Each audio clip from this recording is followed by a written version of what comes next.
In this video, we are going to discuss the investing layer of deep cervical fascia. Deep cervical fascia is also known as the fascia coli. It invests the muscles of the neck and forms the various facial spaces in the neck. It provides capsules to the glands of the neck and also forms protective sheets around the neurovascular structures of the neck region. Now we discuss the composition of the deep cervical fascia. Deep cervical fascia consists of three layers. The outermost layer of deep cervical fascia is known as the investing layer. The middle layer of deep cervical fascia is known as pretracheal fascia, and the innermost layer is known as the prevertebral fascia. Now we first discuss the investing layer of deep cervical fascia. When we remove the skin from the neck region, we are able to see the investing layer of deep cervical fascia. तो यहाँ पर जो greenish structure दिख रहा है ये investing layer है. This layer encircles the neck like a collar. Now we discuss the attachments of the investing layer. Superiorly, this investing layer is attached to the external occipital protuberance, superior nuchal line, mastoid process, lower border of zygomatic arch, lower border of body of the mandible. Inferiorly, it is attached to the spine and acromion process of the scapula, upper surface of the clavicle, and jugular notch of the manubrium sterni.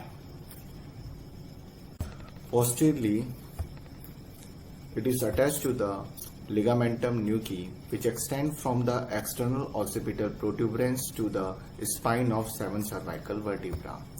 Anteriorly, it is attached on the symphysis mentae, higher bone, and jugular notch of the manubrium sterni.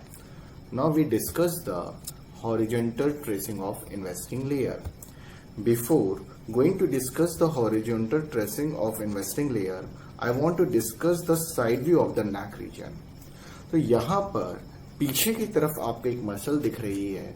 इस muscle का नाम है trapezius muscle, and यहाँ पर जो muscle दिख रही है इसका नाम है स्टर्नोक्लीडोमास्टाइड मसल. ट्रेपेजियस मसल और स्टर्नोक्लीडोमास्टाइड मसल्स के बीच में आपको एक ट्रायंगुलर एरिया मिलेगा जिसका नाम होता है posterior triangle of neck, and the area anterior to the sternocleidomastoid muscle is known as the anterior triangle of neck. So investing layer of deep cervical fascia encircles all these structures of the neck like a collar. So here we are able to see the investing layer of deep cervical fascia. When we cut the neck region horizontally, we are able to see the cross section of the neck region. इस cross section में ये anterior portion है neck region का और ये posterior portion है neck region का. Posteriorly investing layer of deep cervical fascia ligamentum nuchae से अटैच होती है.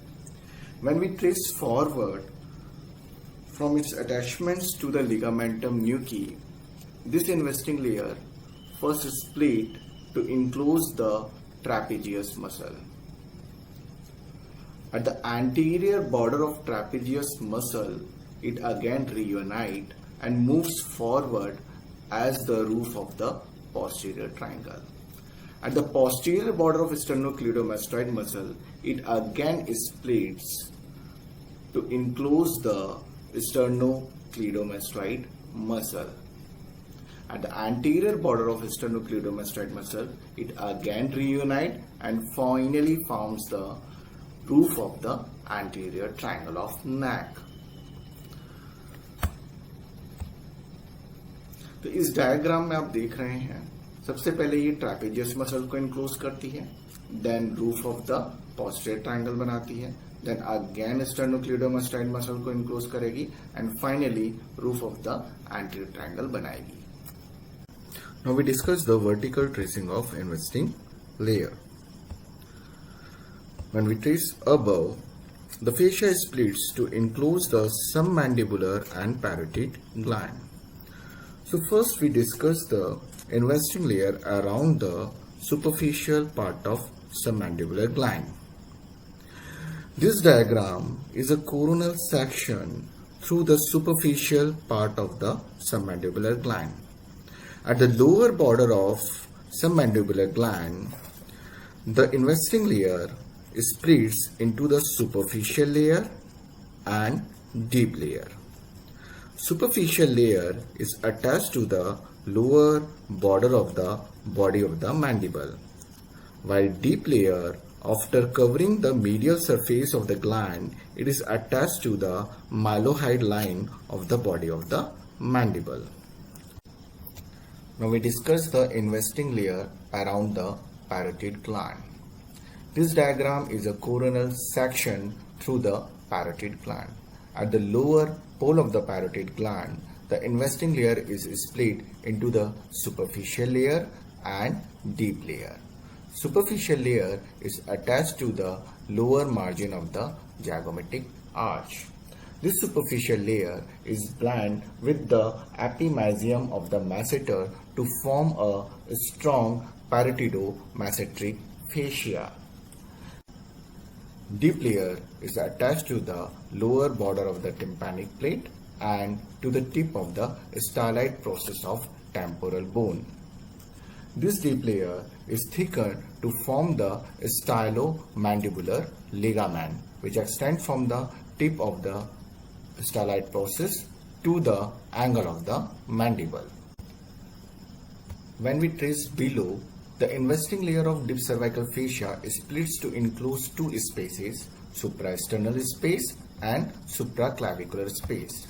First we discuss the supraesternal space, which is also known as the space of Burns. So this is the triangular space above the manubrium sterni. Here, the investing layer of deep cervical fascia splits into the superficial layer and deep layer. Superficial layer is attached to the anterior border of the upper surface of the manubrium sterni, while the deep layer is attached to the posterior border of the manubrium sterni. So here you are able to see the triangular space, which is known as the supraesternal space.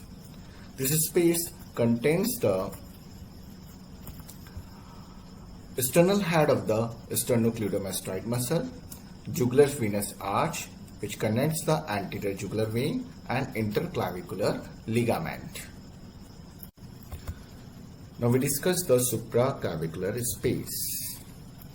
This space is situated above the middle third of the clavicle, where the investing layer of deep cervical fascia is split into the anterior layer and posterior layer. Anterior layer is attached to the anterior border of the upper surface of the clavicle, while the posterior layer is attached to the posterior border of the upper surface of the clavicle.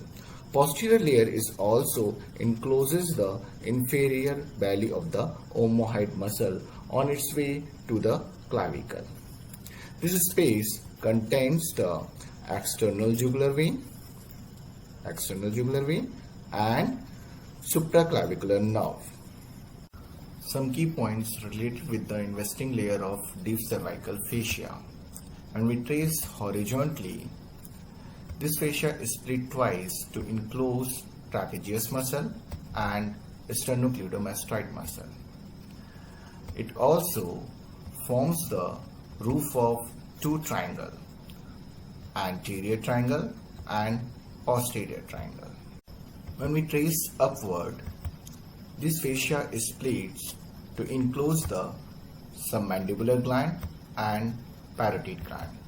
When we trace downward, it is split to enclose supraesternal space and supraclavicular space. It thickened twice to form parotidomasseteric fascia and stylomandibular ligament. The prevertebral fascia and pretracheal fascia we will discuss in my next video. Thank you.